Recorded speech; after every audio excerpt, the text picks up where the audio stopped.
السلام علیکم فرینڈز، مجھے امید ہے آپ سب خیریت سے ہوں گے۔ اللہ تعالیٰ آپ سب کو صحت و تندرستی اور ایمان والی زندگی عطا کرے۔ آپ کا میزبان عبد المنان آج پھر سے آپ کی خدمت میں حاضر ہے۔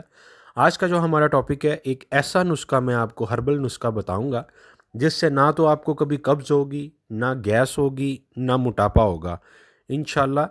اس سے پہلے ابھی تک جن بھائیوں نے ہمارا چینل سبسکرائب نہیں کیا وہ سبسکرائب کر لیں اور ساتھ میں بیل آئیکن کو بھی دبا لیں تاکہ آنے والی ہر نئی ویڈیو سے وہ آگاہ ہو سکیں۔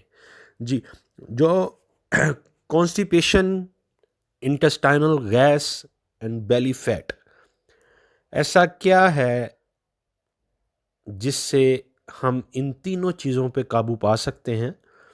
آج میں آپ کو صرف چند 2 سے 3 جڑی بوٹیاں ایسی بتاؤں گا جس سے کے استعمال سے انشاءاللہ میرے اللہ نے چاہا تو آپ کو نہ تو کبھی قبض ہوگی، نہ کبھی گیس ہوگی پیٹ میں، نہ کبھی آپ موٹاپے سے بھی انشاءاللہ نجات پا لیں گے۔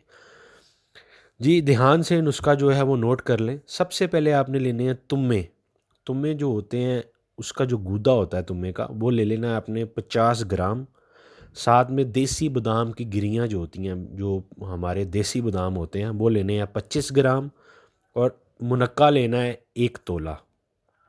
اس کا جو استعمال کا طریقہ وہ یہ ہے، سب سے پہلے آپ تمہ لے لیں، تمے کا جو گودا ہے وہ لے لیں 50 گرام۔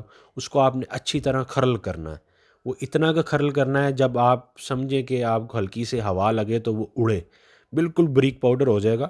پھر اس میں گریاں ڈال کے اس کو اچھی طرح کھرل کر لیں، وہ بھی پاؤڈر ہو جائیں گی۔ پھر آپ جو ہے وہ منقع 1 تولہ جو منقع ہے وہ اس میں ڈال کے اس کو کھرل کر لیں، وہ ایک گودا ٹائپ، پیسٹ ٹائپ بن جائے گا۔ پھر چنے کے برابر جو ہے، چنے کا جو کالا چنا یا سفید چنے کے برابر جو آپ اس کی گولیاں بنا لیں اور اپنے پاس رکھ لیں۔ صبح اور شام آپ یہ اس کا استعمال کریں۔ 2 گولیاں جو ہیں آپ اس کو آپ لینے لگیں انشاءاللہ۔ 2 گولیاں صبح استعمال کریں کھانے کے بعد، 2 رات کو کھانے کے بعد۔ انشاءاللہ 2 سے 3 ہفتوں میں نہ آپ کو کبھی پھر قبض ہوگی، نہ گیس ہوگی، اور موٹاپے پہ بھی آپ کا وزن جو ہے وہ کم ہونا شروع ہو جائے گا۔